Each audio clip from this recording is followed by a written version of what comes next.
with well-diversified mines and source of revenue, as well as the vibrant micro and small medium enterprise sector to create jobs and provide leverage. Let me pause a little bit. You and I know before now we have various companies in Nigeria that are into industrializations, productions, companies like Dunlop, like Michelin, you know them. There are many like that. We have one that is wax mill. Most of them they move out of Nigeria right now. Some of them are in Ghana. I remember the last time I was in Ghana, I saw the factory of Dunlop. So they left Nigeria to go to Ghana. Why? We'll be asking that question by the course of this lecture. According to the president, former president Udo Jonathan, the NIRP and NDEP would help to fast track the attainment of these goals, as they are targeted at transforming Nigerian business and improving the living standard of the ordinary people, while hoping that the NIRP and NDEP will be major additional people, additional to this landmark achievement. Now, the president observed that the National Industrialization Plan, which he said was the most ambitious industrialization program ever pursued in Nigeria, and that was during his time as a president. So what does that mean? It means that the former president was trying to make sure that Nigeria goes on global industrialization so that more jobs can be created, so that people can live from what they call rat race, so that there can be more jobs. When there is more jobs, then security funding can actually come in. Now, to accelerate areas where Nigeria has comparative and competitive advantage, saying each of these sectors will become number one in Africa and top 10 globally. Meaning, in the next 10 years, Nigeria will be topping in terms of industrialization. But as of today, do you know the country that is topping in industrialization? It's South Africa. As of today, South Africa. Whereas, almost 20-something years ago, South Africa, they are like 4 steps behind us. But now they've leapfrogged Nigeria. Now, during the launching made the Nigerian motor vehicle was exhibited since 2014. In a period of 7 years, what has NRP and NDEP, what have they achieved? I remember when I was watching the Professor Abdul speaking one time on television. He said, even toothpick, we import them in, common toothpick.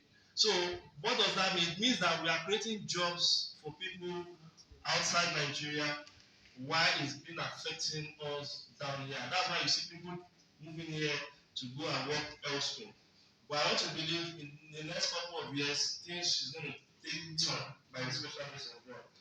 So let's look at lack of technological mind. Lack of technological mind. Nigeria lacks the willingness to become mighty in technology. This is similar to virtually African countries. Nigeria is dumping ground for products from India, Japan, England, Sweden, Italy, France, even agricultural products such as cows and beans from China. We import cooking stoves, wristwatch, cutlery, torchlights, motorbikes, bicycles. Please, I need to pause a little bit. MC, sorry, can you help me with that mic? This mic is back. The battery is low. Okay, I see. So we import almost everything. Electric bulb, staplers, motor cars, padlock, keys, vehicles like motorbikes, Okada, lorries, tippers, trailers, disused bottles from abroad, including underwear pants, short knickers, like this OK car we used to hear about. Everything is being imported down here. So we create more jobs over there And here we are being affected. Here we are being affected. Now let's look at motor vehicle production. I will only talk about that a little bit before we move on because of our time.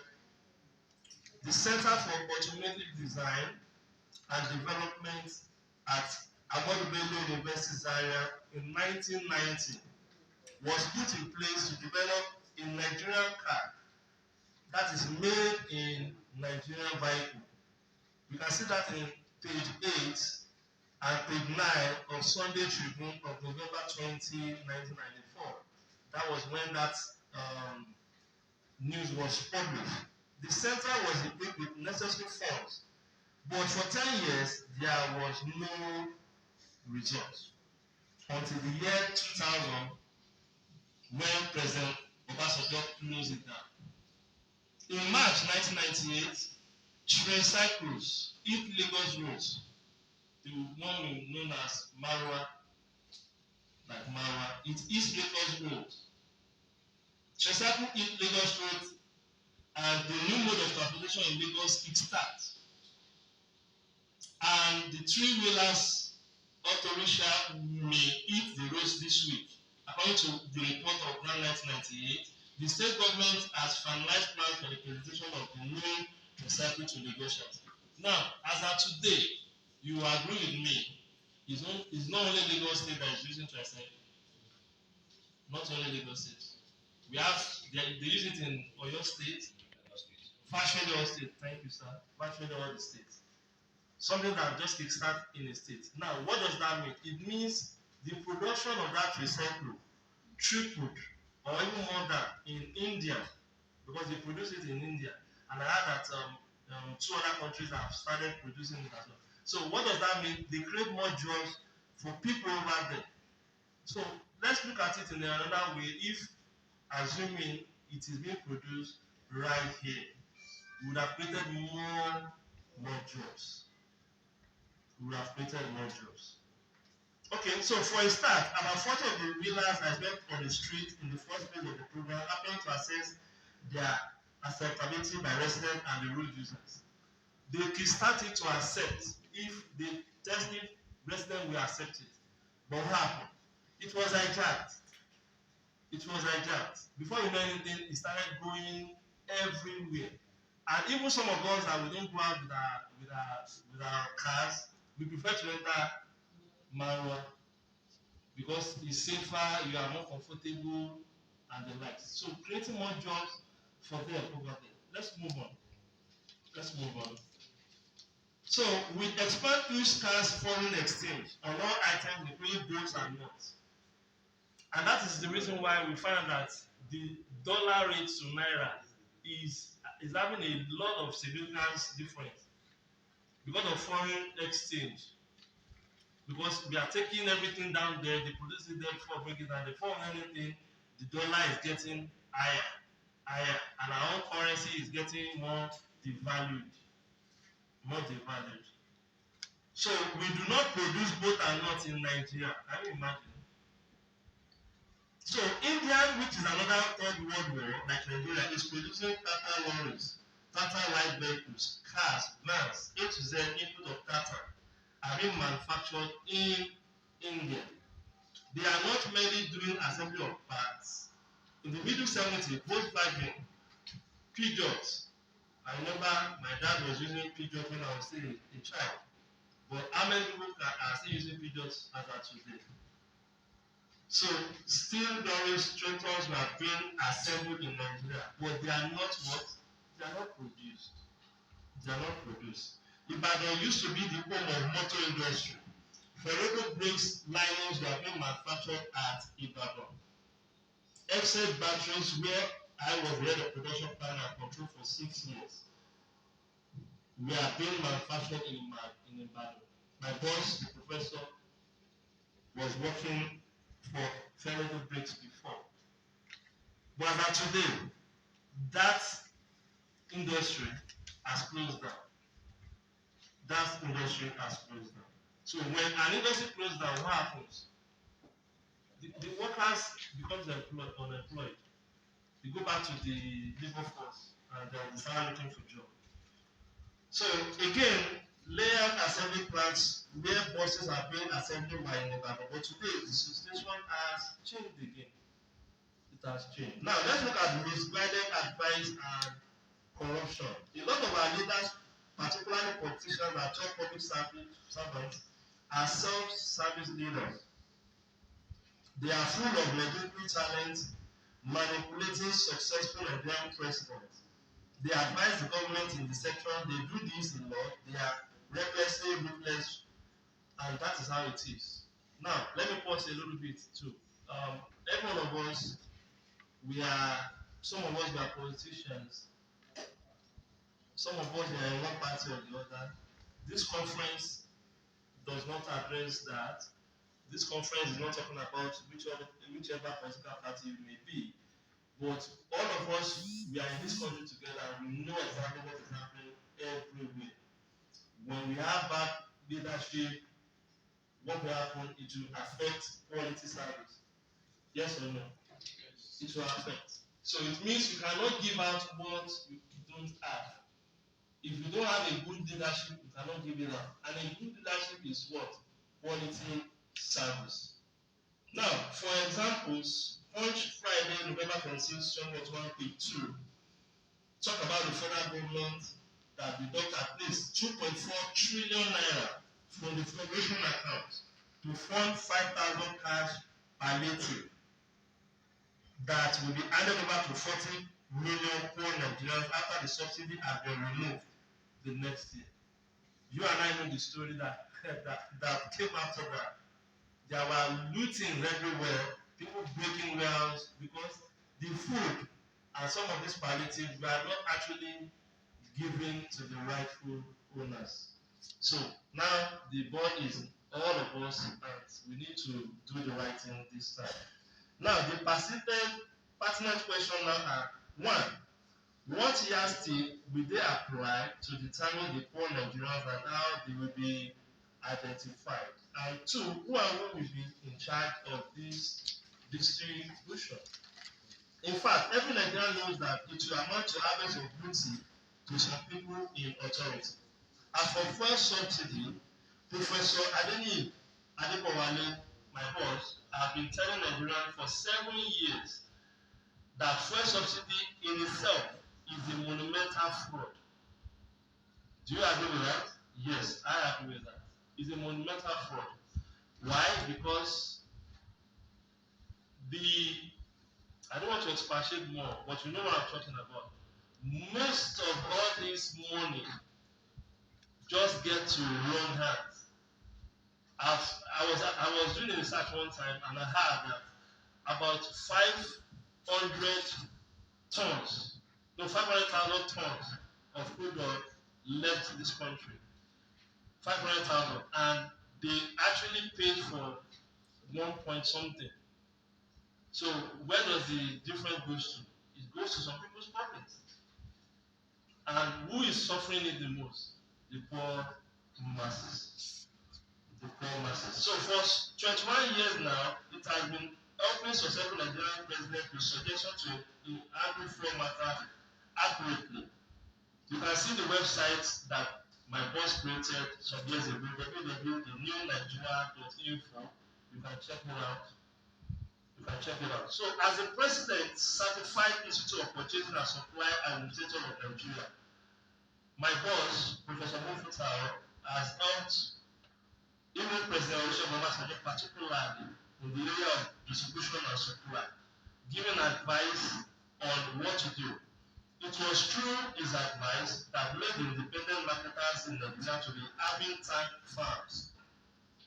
And that was what stopped this fuel scarcity at the time, having tank farms. Now, the NNPC during the era of General Sani Abacha perfected the art of science of creating artificial scarcity of fuel. During that time, people were spending 2 days on queue to buy fuel at filling stations across the country. I experienced it too. I'm very sure most of us here we experienced it that time too. Whereby you get to the fuel station, look for and your car cannot leave.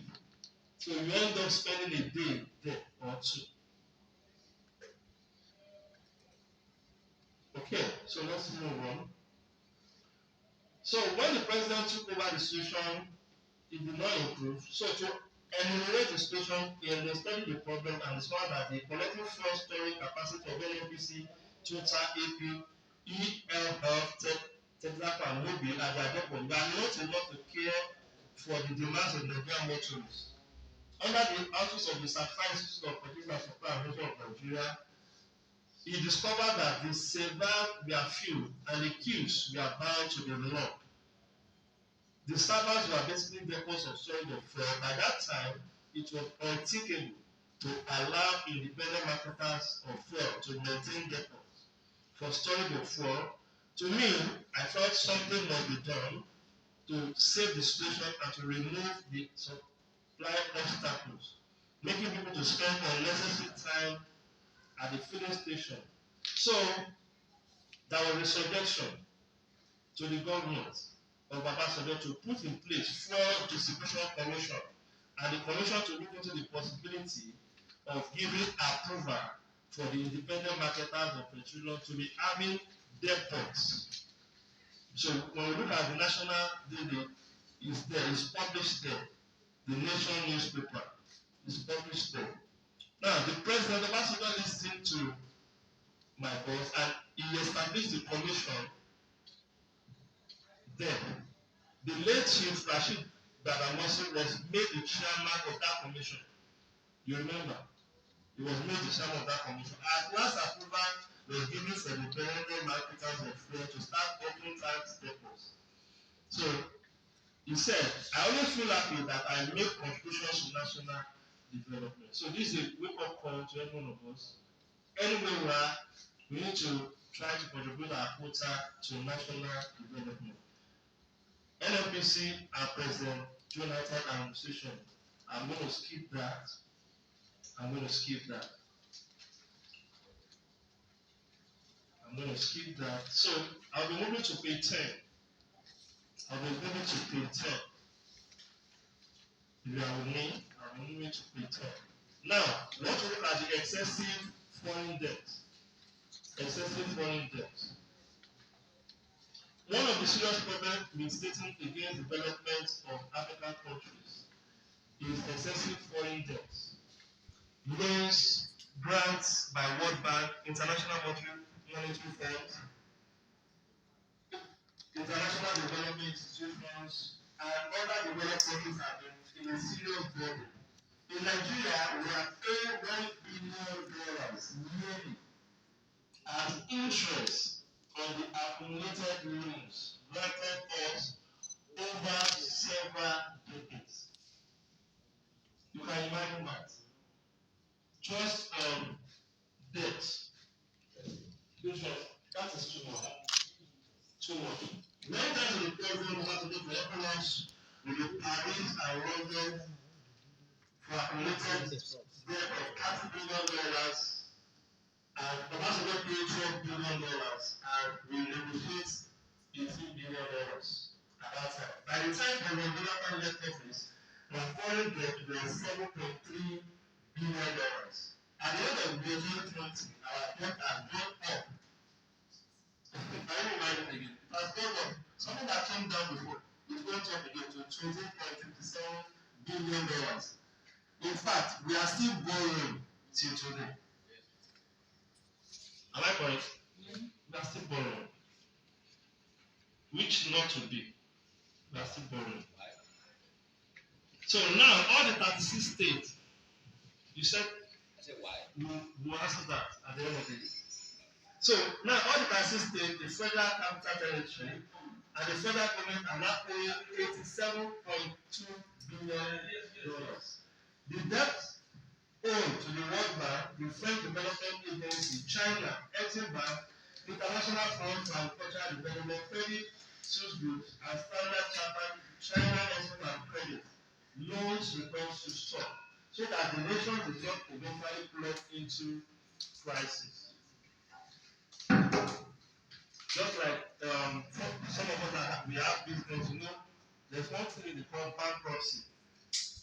Bankruptcy is inability to pay your debt. So if Nigeria becomes a country that is inability to pay their debts, what happens? They will say, we'll buy this country from you. Meaning that you cannot manage the country. So let's buy it from you. That is what will happen. But are we ready to sell our country? Thank you so much. Oh, good. I like, thank you so much, Dr. White.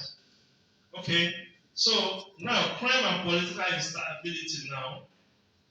Political instability and crime go hand in hand. Now, look at the Boko Haram started low back in year 2011 or so, and eventually it became a monster as of today. As if that was not enough, kidnapping joined, cattle rustling joined. It starts spreading to every part of the country. The two have different features. Am I correct, sir? It has different features. While the Boko Haram is involved in the act of war, the kidnapping is about ransom, a kind of unholy business, devastating of victims and families. While the military is fighting Boko Haram, the police alone cannot conquer the war against kidnapping and other peculiar crimes like armed robbery, land grabbing, and the likes. As a result, Dr. Mufuta Wadibowale now suggests the formation of special constabulary police to President Buhari in February 2018. Barbers, teachers, pastors, nurses to be recruited as part-time special constabulary police. The criminals are living in the neighborhood. You agree with me on that? So the people around them knows them. So if you bring a policeman from, let's say, Delta to come and manage this place, he cannot perform. Why? He doesn't know who is who. And in a nutshell, that kind of a policeman will arrest wrong person. But people within will know the person. So many people in the area know who and who is the criminal, but are afraid to go to the police station to make a report. I recommended that teachers, pastors, nurses to be recruited as part-time police, special constabulary police, and made to serve in their respective localities as part-time police and wear regular NPF uniform. Don't forget, this has a disadvantage as well. You agree with me? Because disadvantage is if someone like me, I'm selected as a special constabulary police, then maybe if I don't like this woman now, unless I don't like her, then that means when she commits any offense that can be probably overlooked, I will take it up with her. You agree with me? So it has disadvantage as well. But the advantage is far more than disadvantage, because the people around you in your locality, you know them more. You see them day in, day out. Okay, so this is recommended because nobody will be afraid of reporting crime cases to Mr. John that they don't already know as a barber or teacher that has taken up part-time police work as a special constabulary. Now, in May 2019, Prof recommendation was adopted by the federal government. You can see that in Punch, May 11, 2019, under the caption "Insufficient Manpower, Police Settle for Part-Time Special Constable." Front page is there. Manpower challenge. Now, the recommendation also made the president to introduce Ministry of Police Affairs. As of today, the president has not sent back to Prof any recommendation letter. Can you see that? My boss helped in that regard, but there was no recommendation letter yet as of today. That's why the fact that it was adopted. However, the Aso people have not sent any letter of acknowledgement to him in that regard too. In January 2021, the special constabulary police was adopted by the Lagos State government. See the front page Tribune, January 6, 2021. Whether they recognize or not, I am happy when I see special constabulary police at Alakokoya by Lagos. That is telling us that either the government appreciates you or not, just keep doing your own. So far God appreciates you, you are good to go. Some people in our area that I told are the feelings that I am promoting myself out of proportion. They told me to stop self-aggrandizement.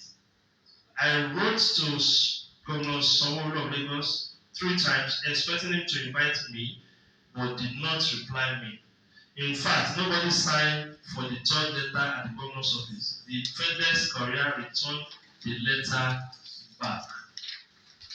So let's look at neglect of agriculture. We can't take that away, neglect of agriculture, because that will give us food security. That will give us food security. That will give us food security.